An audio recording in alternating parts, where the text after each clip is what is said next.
Olá, boa noite, tudo bem? Como é que você está? Eu sou a Silvia do Consciência A. Estou aqui novamente para a gente poder continuar falando sobre a nossa história de vida, né? Entender o nosso desenvolvimento, porque falar de desenvolvimento humano é entender profundamente de onde começa o nosso desenvolvimento. A gente, a partir de entender a nossa história, e a história do nosso país, do nosso contexto, de onde nós estamos inseridos, é que traz realmente muita compreensão sobre coisas que acontecem conosco, né? Nos traz autoconhecimento, nos faz entender com profundidade, né, como é que a gente vem se desenvolvendo como humano. Nos vídeos anteriores, eu falei sobre a importância da gente entrar em contato com a nossa história. Falei sobre a minha história, a minha relação com a minha história. Se vocês não viram, esses vídeos estão disponíveis.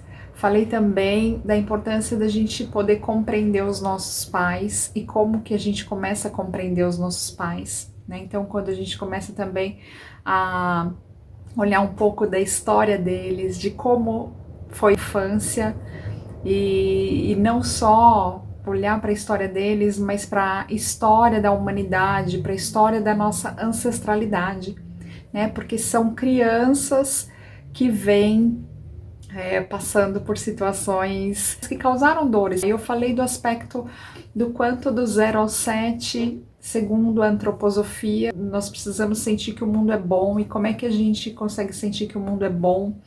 Através do afeto, né, da atenção, do carinho, de sentir que nós somos bem-vindos. Quando a gente não tem isso, a gente cresce com muita falta de autoconfiança, crescemos inseguros. Também falei no último vídeo sobre o período escolar, né, o quanto o período escolar é fundamental e importante na relação com o professor, uma relação amorosa, uma relação também de afeto e de como esse professor mostra e traz os ensinamentos para a gente, e também ensinamentos com equilíbrio entre disciplinas mais racionais, mais hard, vamos dizer assim, e disciplinas mais ligadas à arte, porque nós estamos desenvolvendo o processo do sentir.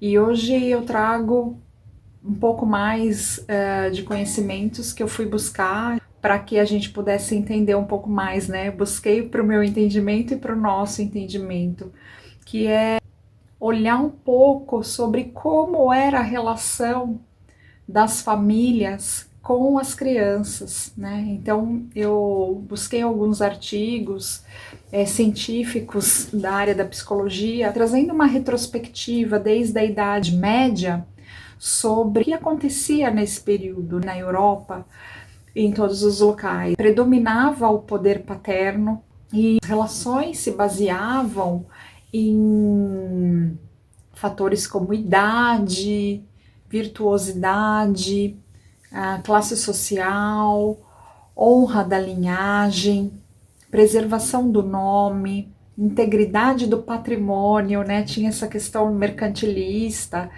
né? E a família cumpria a função de transmissão da vida, né?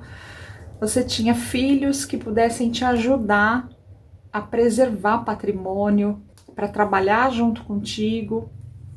Então, as crianças, desde muito cedo, 5 anos de idade, elas já estavam ali trabalhando, né? Que eu até falei que um pouco da história que o meu pai me contou. Olha só, isso começou na Idade Média, né? O meu pai tem 75 anos e na infância dele isso ainda era vivenciado. E quantas crianças isso ainda não é vivenciado, né?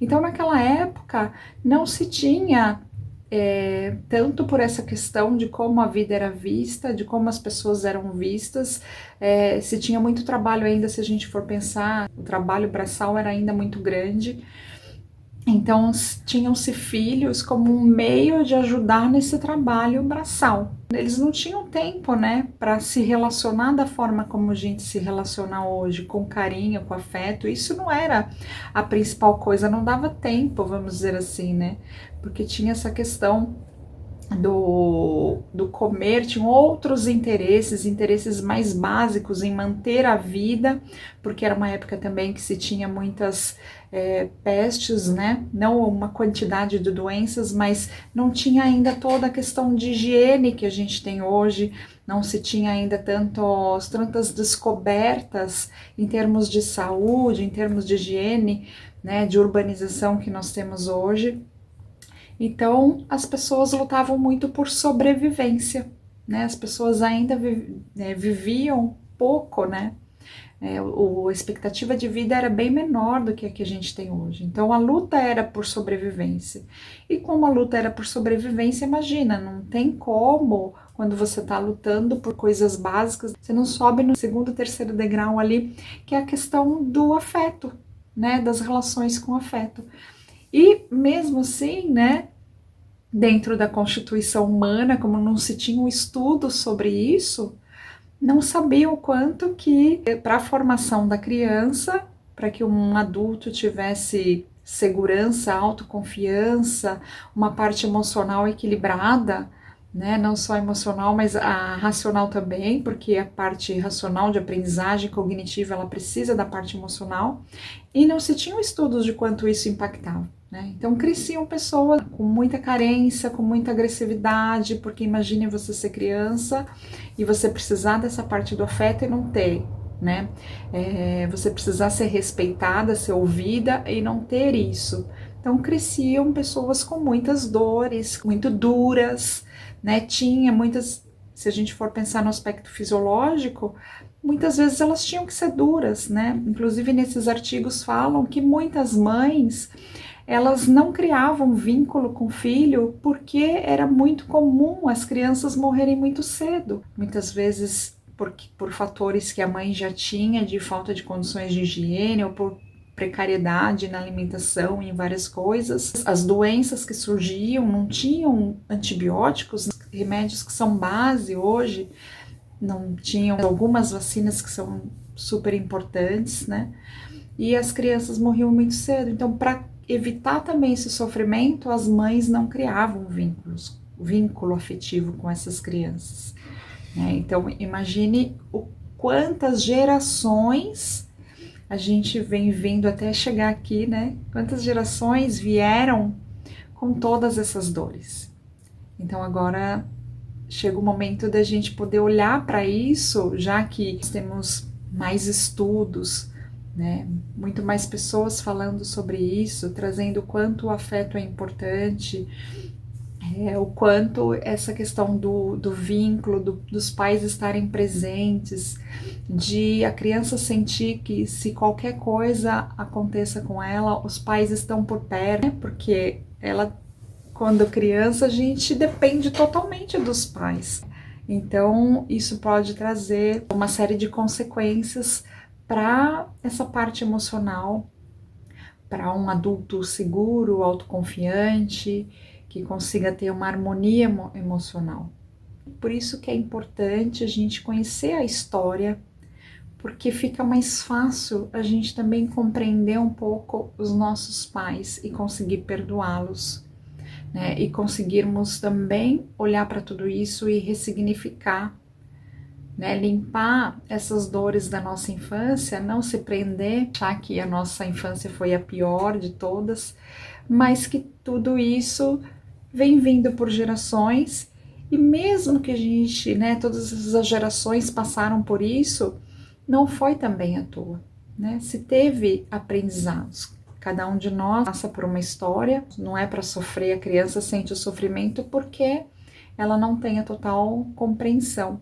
Mas todos os fatores que nós passamos trazem aprendizado, trazem questões positivas para que a gente possa fazer o que nós viemos fazer aqui nessa vida. Então, entender que os nossos pais, os nossos avós, Eles muitas vezes não conseguiram dar aquele afeto, aquele amor, aquele carinho, porque eles também não receberam, porque eles também tinham crianças que ainda queriam ser acolhidas, né? A gente pode escolher continuar se sentindo vítima, ou achando que a nossa história foi a pior de todas as histórias, ou podemos escolher transformar, ressignificar, olhar para os aprendizados que isso trouxe, entender, compreender, ter compaixão com essa nossa ancestralidade e